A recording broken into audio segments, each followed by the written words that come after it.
Hi there, and a very warm welcome to Season 5, Episode 50 of People Soup. It's Ross McIntosh here. One thing I remember experiencing, I ended up doing a bit of remote work. So I would see clients via telehealth from Melbourne 2 days a week. I would often be running late, as I often am, and it felt really jarring to notice myself rush through this. I would have dropped the kids off at school, rushing to get to my first client for the day. And it was like there was one moment I just kind of looked around me and realised I was the only person that was walking fast. And not only was I the only person walking fast, but I would have a keep cup in my hand. I would make my instant coffee before I left. And you didn't ever see a keep cup, but not even a takeaway cup in anybody's hand, because it just wasn't a thing to take your coffee away. You sit and have your coffee before you move. And so here I was rushing through the streets with my takeaway coffee. And it was so lovely because a really common phrase that the local Zanzibaris use is pole pole. And they would say it so often in a really protective way almost. Pea Soupers, I'd like you to meet Dr Carrie Hayward. Carrie is a registered clinical psychologist and a member of the Australian Psychological Society and the Australian Health Practitioner Regulation Agency. She's also an adventurer, a creative, an innovator, and an author. We'll come back to Carrie's book collection called Being Human in the next episode. In this episode, you'll hear about Carrie's development in the field of psychology, the impact of discovering ACT, and how she embarked upon a family adventure to go and live in Zanzibar in Tanzania for 6 months. You'll discover the lessons she learned about sitting with discomfort, the cultural differences, and the meaning of the expression pole pole.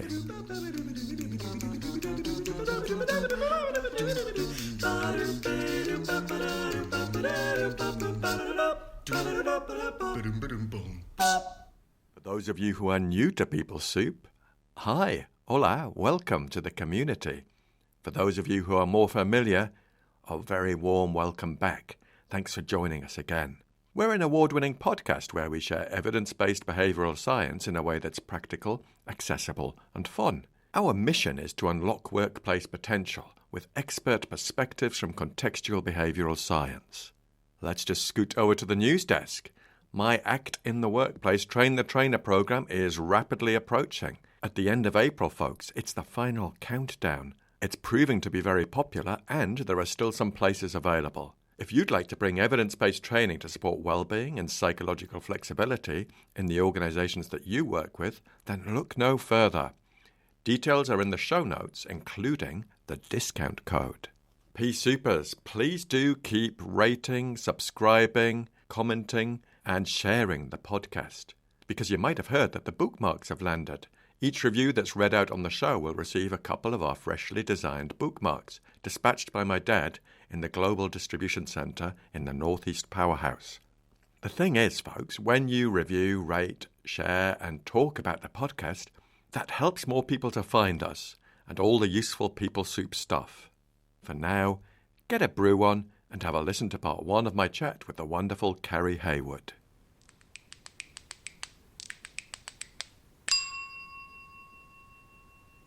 Dr. Carrie Hayward, welcome to People Soup. Thank you very much, Ross. It's a pleasure to be here. Well, I'm delighted to have you here. I'm delighted to meet you. Now, Carrie, here at People Soup, you probably know we have a research department who've done a bit of digging into you and your career and looked for some details, and they've come up with something. But keep a keen ear out, because they don't always get everything right. Okay, I'm listening intently. Okay, so it says here, Carrie is a registered psychologist and member of the Australian Psychological Society and Australian Health Practitioner Regulation Agency. She's also an adventurer, a creative, and an author. How are we doing so far? Wow. It sounds a lot bigger than I would have anticipated. Well, I see my job, Carrie, is to hold up a mirror to you, to help you see what we see. Let me continue. So after completing her doctorate in psychology at Deakin University in 2007, Carrie has been practicing clinical psychology for the past 15 years. Over these years, she's worked with both adolescents and adults in many different health settings. Carrie has found that even though individuals may present with very different issues and come from a range of different histories and contexts, most people tend to share one very central issue: a pervasive struggle with all things they cannot control in their lives and a resulting disconnect with themselves, others, and the world. Carrie's practice as a psychologist became most enriching and influential when she found and became trained in acceptance and commitment therapy, or as our listeners will know it, ACT, a framework that explains the innate struggles of the human condition and helps individuals to get the most meaning and vitality out of themselves and their lives. I love the way you describe ACT. Oh, good. I've always found it very challenging to describe ACT in a nutshell, so that's lovely to hear. Yeah, it really resonates with me, and I have similar struggles describing it, particularly to organisations, where you tend to need to get things to land quite quickly. Quickly, I can imagine. In addition to her private practice, Carrie manages a mindfulness and meditation studio in Albert Park in Melbourne called A Place to Be. This is a communal space for wellness teachers to deliver their classes and events to the community. There's more. In 2016, she co-founded a community fundraising event called the Mindful Walk. The event brings the community together for a morning of mindfulness in the outdoors, which raises money for mental illness awareness and suicide prevention. In 2022, she spent 6 months in Zanzibar in Tanzania, living and serving in a different community, enriching her understanding of what it truly means to be human. Carrie's book collection is called Being Human, and we'll be talking more about that a bit later. But Carrie, there's one other thing that the research department noted. Well, it's more the research department, it's more actually me and you, because we were chatting before we started, and you mentioned that you'd picked up the flute again after a few years where you haven't touched it. Many years. And I blithely said, oh, blimey, I used to play the oboe, and I haven't touched it for decades. And this idea hatched between us, Peace Supers, that maybe we could form a duet, because a dear friend of mine, Rose, visited last year and brought me some reeds for the oboe.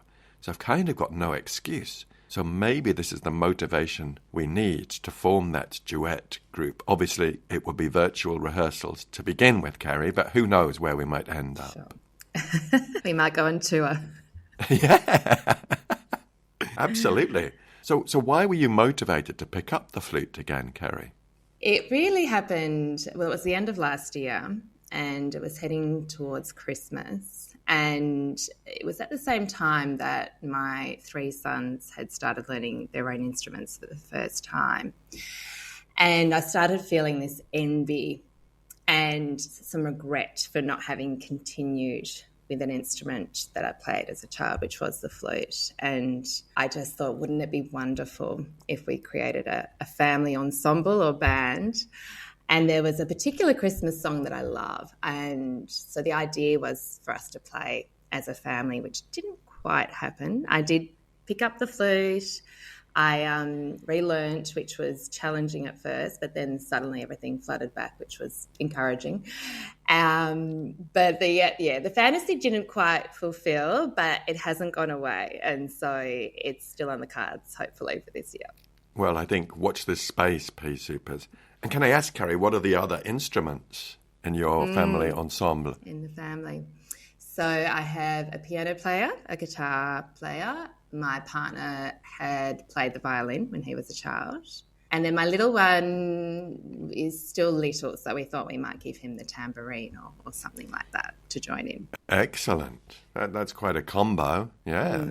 Now, Carrie, I've presented a little bit about your career and some things we found out about you and your endeavours, but I wonder if you could expand on that a bit. Talk about how you've got to where you've got to in your career and your life, and maybe some of those pivotal moments.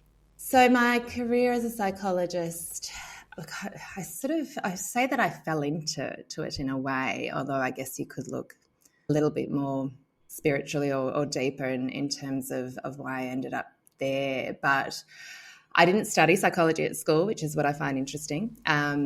It was in the same stream as another subject I'd chosen, so it was a bit of a clash. And it was when psychology was quite a sort of a newer subject. It hadn't been around that long in terms of secondary schooling. And so, as I said, I hadn't studied it, but my favourite subject at school was biology. And so in thinking about what university programs to apply for, I found a double degree, which was psychology, psychophysiology, which sounded really interesting. Obviously, the psychophysiology being connected to my interest in biology. So I got into that program, and in my first year, I was introduced to psychology. And interestingly, I decided to actually continue with psychology and dropped the psychophysiology, mostly because I then ended up stopping universities for other reasons, and so they didn't actually offer that double degree at the second university. And I was fascinated by the study of the human condition and probably really never looked back from there. I think the other thing I've always reflected, my dad said very early on that he wasn't surprised that I moved in that direction. I'm the youngest of three and was exceptionally shy as a child. And so very quiet. And he believes that I was the one kind of always standing back and observing. And whether that was, I guess, an inclination that was always there, or even something I developed over time, which was a bit of a side effect, I guess, of being shy. And so, as I said, I kind of fell into it, but maybe there was something else going on at the same time. And so I did my years of training. I had 2 years living in the UK in the middle of that, which was great because it really consolidated my desire to keep going, to then continue with postgrad when I got back. And I graduated in 2007, and my work placement, my final work placement for the program, I was working at a Melbourne hospital, and in the psychology department, it was a great department. What they did is anybody within the department who did any sort of professional development training, they would organise in staff meetings for people to then actually present on their training and sort of provide an overview. And I remember somebody had been to an ACT workshop, and I had never heard of ACT. Wasn't really at all. I don't think it was even mentioned in the degree the program that I was in at university. And I remember being super confused by it. I remember the person who had presented the summary, she pretty much presented the hexaflex and was sort of going and explaining all the different processes of the hexaflex. And as I said, I remember being super confused by it. But what interests me reflecting on that now is that there was obviously something in it that really piqued my interest, because I think it was probably even the same year that I did my first introductory workshop, which was one of Russ Harris's introductory workshops. And that was really the beginning so even before I'd fully graduated and started working as a registered psych, I had already started dipping my toes in ACT, which was great. I haven't looked back. Wow. Thank you so much. It's great to hear. It makes me smile when you say you were super confused when you were first presented with that hexaflex, because I agree. I have some colleagues who might use it with organizations, and I respect them enormously for doing that, but I would never contemplate it because it takes people to a very heady place, I think, a cognitive place, wanting to understand. Whereas I really want people to experience those processes. And I think particularly hard to teach in such a short time frame as well. So, but as I said, there was obviously something in it. And interestingly, I find with clients when I'm introducing them or even just describing ACT in the first instance, it's incredible how many people respond with, "Oh, that's exactly what I'm looking for," before I've even gone into any explanation, purely just by the name. I think the words acceptance and commitment can really draw people in. And so perhaps it was even just that for me too. Yeah, maybe. Now, I noticed some similarities with me. I was accepted to study physiology at uni, and I went to a Scottish university, which is generally a 4-year course. And the first year is more a sort of consolidation of the exams you do at school, we call A-levels. So I ended up doing biology, chemistry, physiology and psychology in my first year. Wow. I loved biology, but I was so taken with psychology that I ended up doing that as my honours degree and ditching physiology. There you go. Very similar. So just thinking, oh, that's interesting. More than one person has done that. and no regrets there. No regrets. I found it absolutely fascinating. But you talked about being very shy, your dad observing you were very shy. If you were, with the skills you have now and the insights you have now, is there anything you'd say to your shy self back then? I think the first thing I would do is normalise it, in the sense, I think, even though not everybody would necessarily describe themselves as shy, I think what comes along with the experience of being shy, which can be the internal discomfort, it can be the self-doubt and the narratives that go on, you know, that's something that's really shared by us all in some shape or form. Yeah.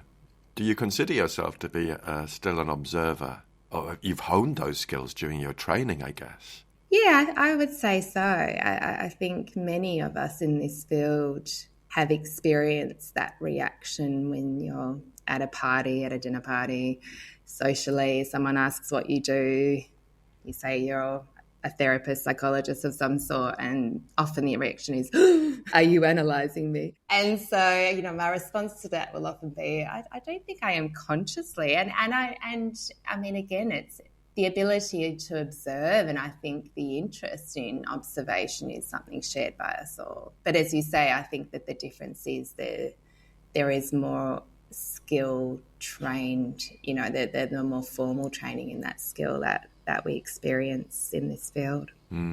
Yeah, and I think there's an element of turning that switch on and off, that there's a sort of, I'm in that mode now, and I guess you can never completely switch it off, but that response of, are you analysing me, is... Yes, certainly in a clinical way we can switch it off, definitely. Maybe not in a human way. Yeah.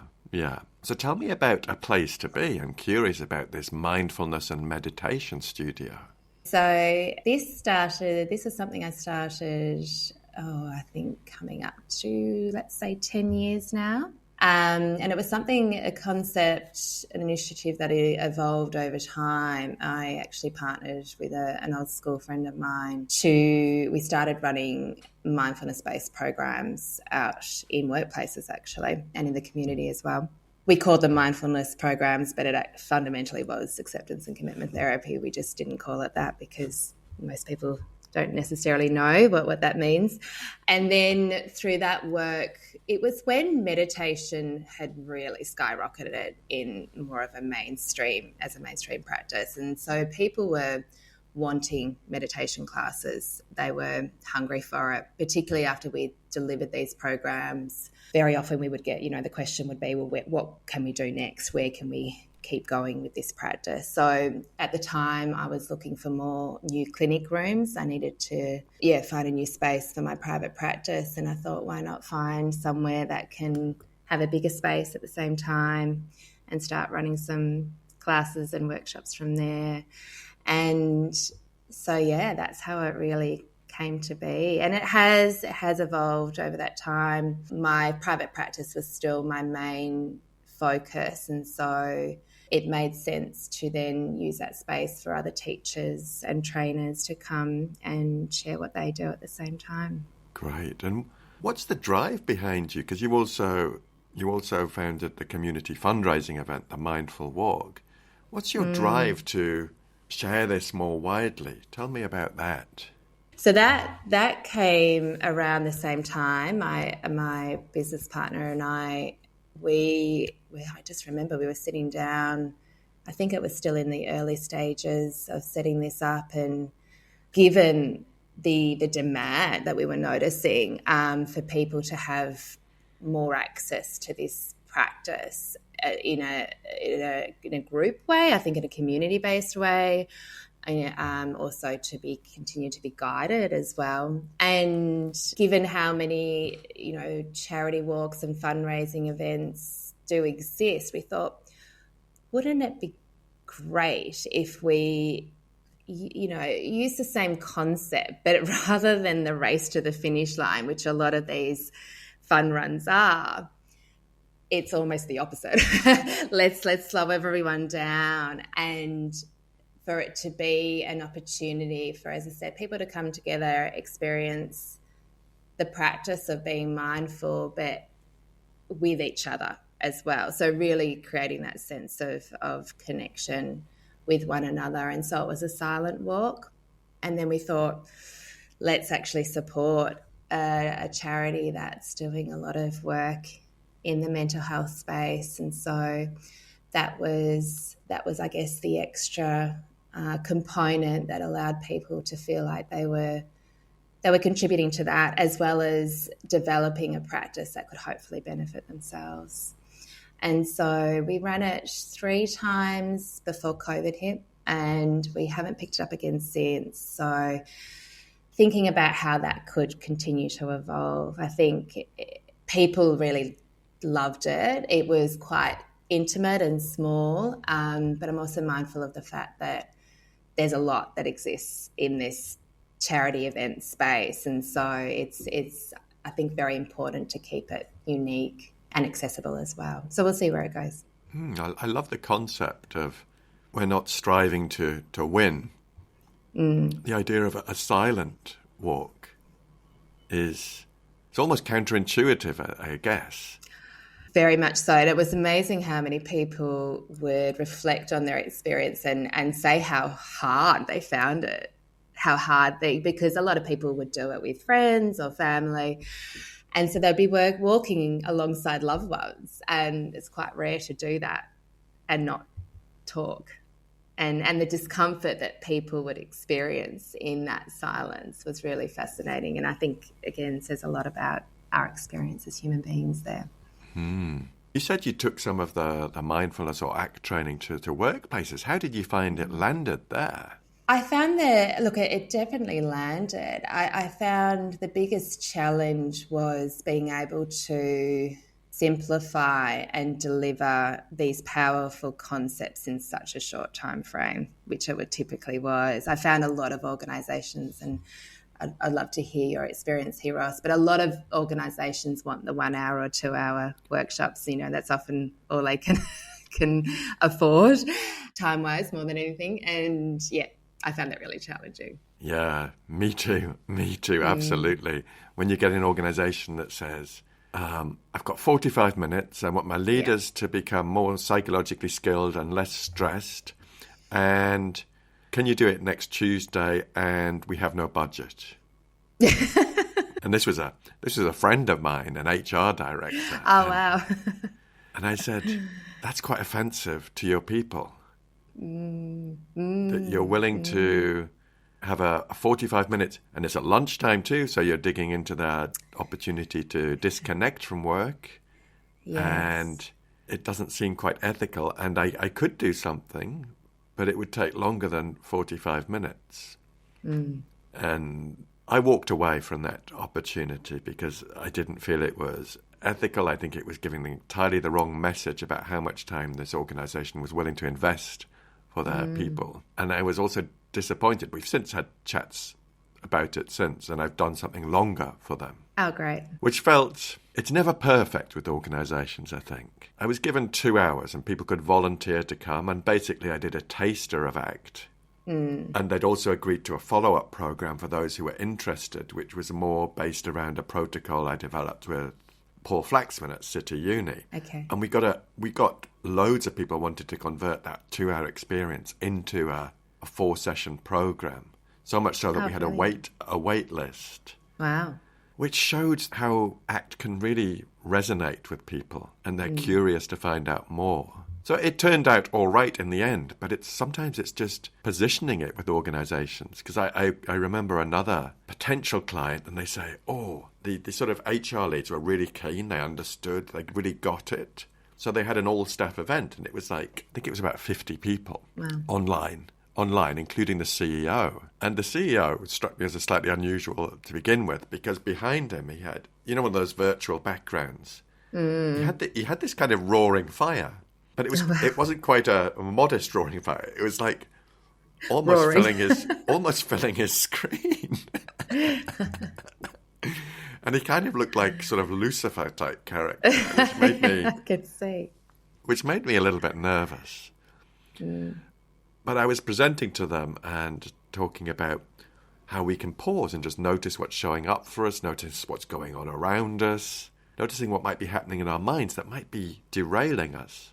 And the CEO piped up and said, "But we're a fast organisation. We don't have time to pause and notice what's going on around." Down.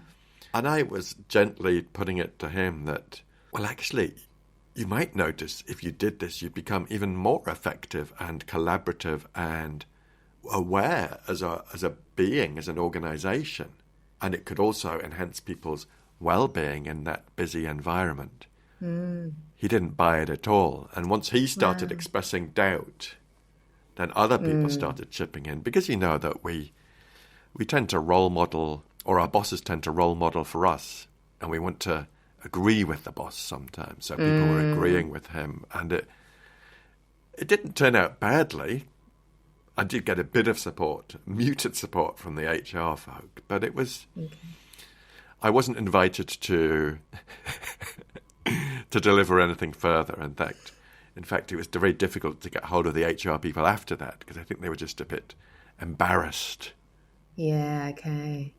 And I learned. It's all learning, that we can think, well, how could I present it differently? What avenues could I take differently for that type of organisation? And obviously that it would have been a difficult challenge to work with that organisation, given the stance of the CEO. So I was possibly saved from that. I'd love to go back to them.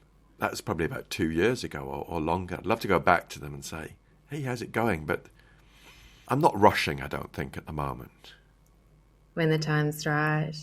But yeah, I mean, I guess organisations are no different to individuals in that way, in terms of their readiness. It depends on their readiness. And I kind of like an organisation that's slightly more ready.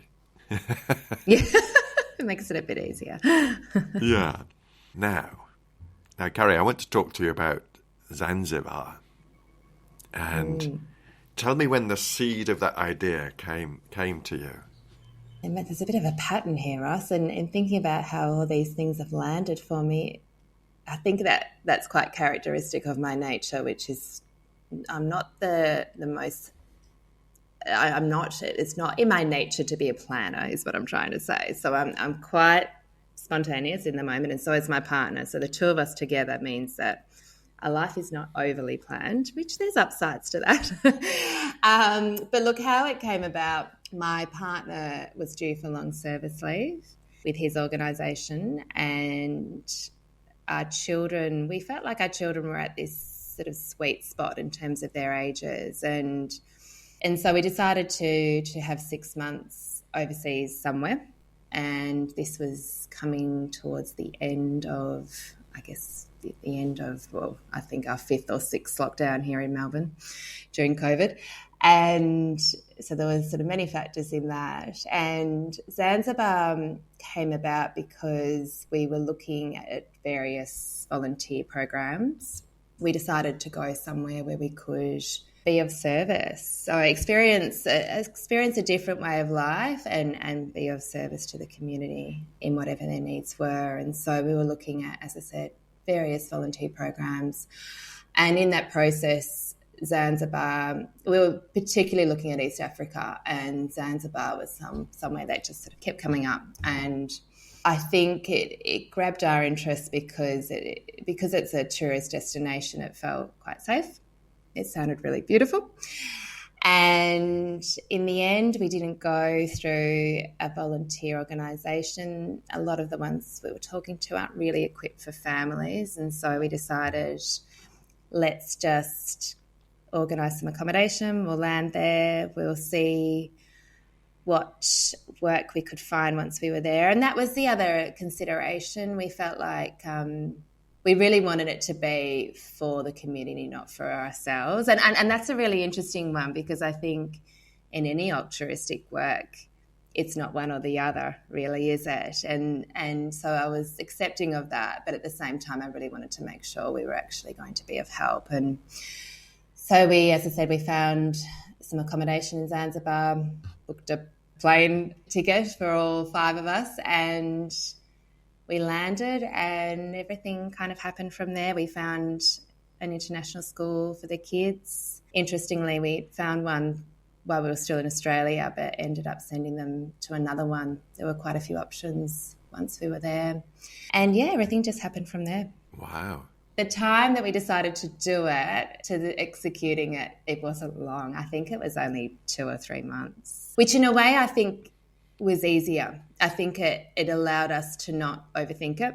As much as I said, we felt like it was the right window for our children, at the same time, you're obviously going to be quite thoughtful about it being the right experience for them. So to not overthink it and just get there, and our mentality was, if it doesn't work out, we'll leave. But it did, which was wonderful. I love that, just kind of trusting the process. I absolutely agree. If you give yourself more time to overthink it, then those doubts might start to creep in. Me and my husband moved to Spain in 2021. Ah, right, yeah. To live on a big adventure. He's Spanish. And I always said, we made the decision. We sold our flat where we lived in Brighton. We made it was a longer decision, but I always said, we'll not plan it all out, the things we need to do when we arrive, because I know what I'm like. If we planned it all out, I'd have just been overwhelmed by all the things we had to do. There you go. Overwhelmed. And I think my partner and I are similar in that the feeling of being locked in. I think it really helped us to go, let's just land there, see what happens. We'll try it, we'll experience it, but we're not locked in. And would you say you were using kind of ACT processes there for yourself? A lot, particularly once we arrived. ACT came in very handy. So what were your values in this adventure? We really, a big motivating factor for us was for our children in particular to experience a different way of life. So I think it was giving them that opportunity, helping to expose them to different culture, different experiences. And in a way, it was look, this probably wasn't so conscious at the time, but it was something that became quite clear to me, not, quite soon after we got there. It was the exposing them to discomfort as well. And recognising how counterintuitive that is for anyone, but as a parent in this context. Yeah. Can you unpack that a bit more, please, for the listeners? It was interesting. It was quite a culture shock to begin with. And that's also the fact that, as I said, this is on the back of 2 years during COVID. We'd had many lockdowns. We'd arrived in a country where there wasn't any sign that COVID had sort of hit. And so we'd gone from wearing masks, and that was very different in Zanzibar. And it was also, you're jet lagged. It was extremely hot.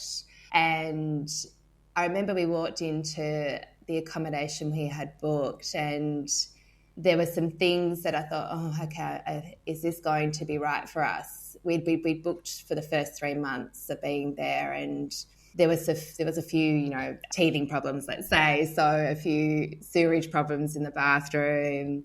There wasn't really a kitchen. There was sort of just a bench with a sink. And so my immediate reaction was, is this going to be the best environment for us? And should we be looking at other options? And it was actually my partner that said to me, yeah, but that's not why we're here. He said, we could go down the road and find, because Zanzibar's really interesting. We were, particularly where we were living in Stone Town, which is the old city of Zanzibar. And so we were living in more of a local area, but it's only 15 minutes, 20 minutes down the road where there's the tourist kind of hub with hotels and more of your sort of Western experience. And so it was actually, where my partner turned around and said, but that's not why we're here. So we could go down the road to more of a more familiar experience, but that's not why we're here.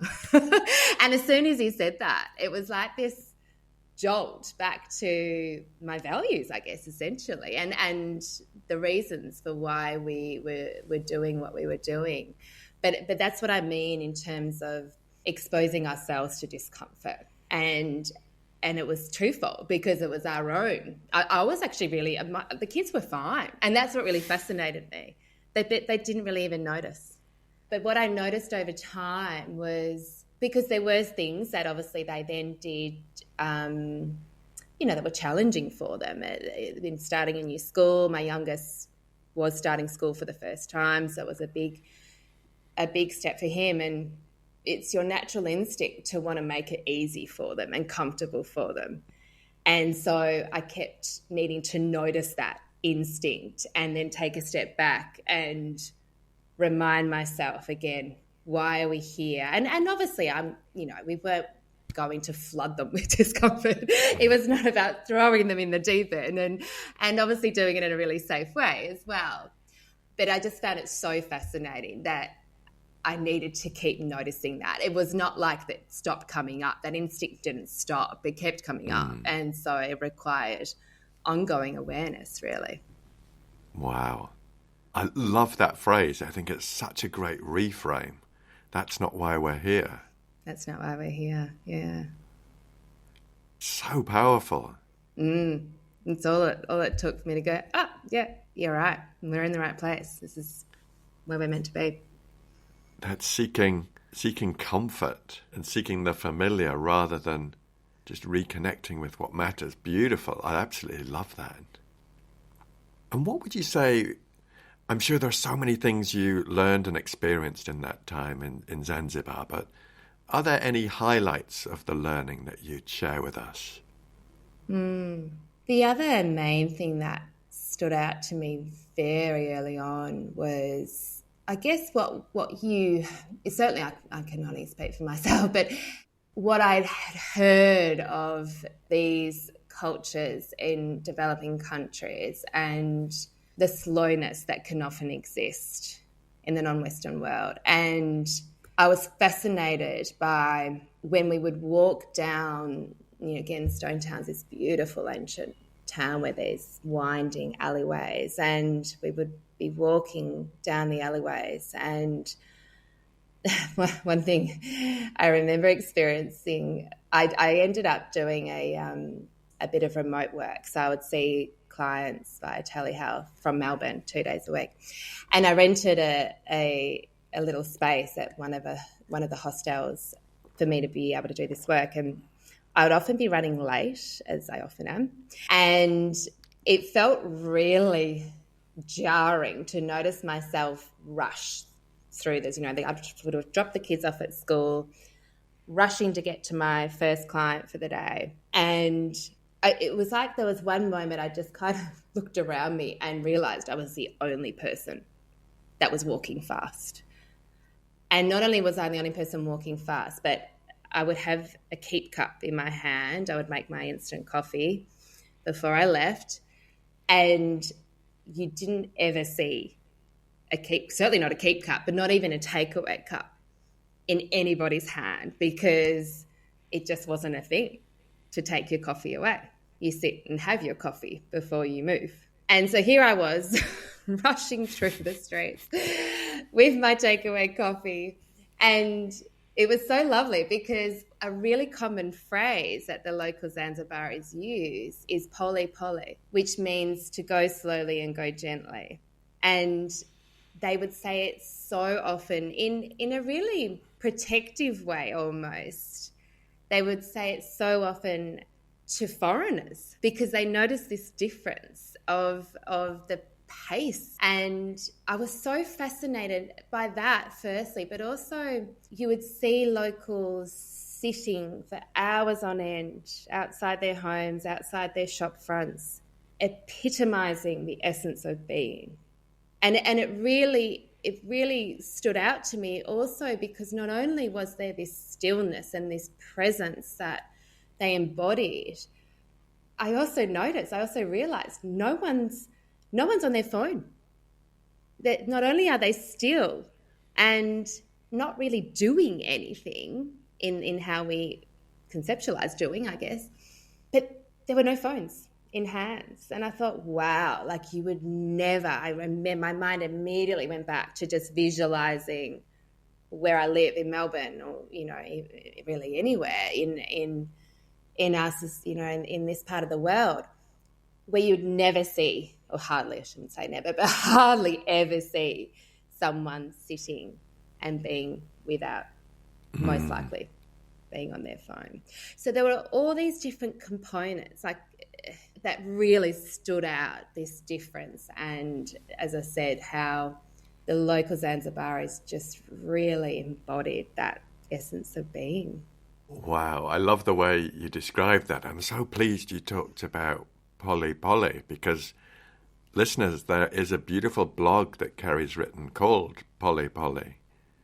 And I'll make sure I put a link to that blog and others in the show notes because it's so powerful. Tell me again what it means. There's varying definitions, but it's fundamentally go slowly. And I found a definition that was also go slowly and go gently. And I think I just liked that one because I think there was something about the gentleness that really, really connected to me. Yeah, beautiful. Thank you so much. Now, Carrie, there's a question I ask all my guests about a song choice. A song choice to announce your arrival in a room for the next few weeks, not forever, but it could be a virtual room, it could be you going to the supermarket, you arriving home. Now, what song have you chosen? And tell us a bit about why you've chosen it. This was a hard one, Ross. There were two that I was tossing between. But I've landed on a song called Saturn by a band called Sleeping at Last. And look, the reason why I chose this song, it's one of my favourite pieces. I find it incredibly beautiful and moving. It's a song that starts off instrumental and it has this composition and instruments that just seem to reach deep into your soul. And then there is vocals at the end of the piece, and there's one line in the lyrics that is almost, I could say, my favourite line in any song. And I actually use that in my books. So it just goes to show how much I've connected to it. But the line in the song is how rare and beautiful it truly is that we even exist. Wonderful. That's it, Pea Supers, the first part of my chat with Carrie in the bag. I hope you enjoyed it as much as I did. Next week, we'll be talking about Carrie's brilliant book collection, Being Human. Now, we need your help. You can support us and help us reach more people with this behavioural science. So, if you've enjoyed this episode of the podcast, we'd love you to do 3 things. Number 1, share it with one other person. Number 2, subscribe and give us a 5-star review, whatever platform you're on. And number 3, share the heck out of it on the socials. This would all help us reach more people and make some noise with stuff that could be useful. We love to hear from you, and you can get in touch at peoplesoup.pod@gmail.com. On X, formerly known as Twitter, we are at peoplesoupod. On the gram, known as Insta, we are at people.soup, and on Facebook, we are at peoplesouppod. You can also drop us a review or get in touch using a voice note on WhatsApp. Thanks to Andy Glenn for his spoon magic and Alex Engelberg for his vocals. Most of all, dear listener, thanks to you. Look after yourselves, Pea Supers, and bye for now. And so here I was, rushing through the streets with my takeaway coffee. And it was so lovely because a really common phrase that the local Zanzibaris use is pole pole, which means to go slowly and go gently.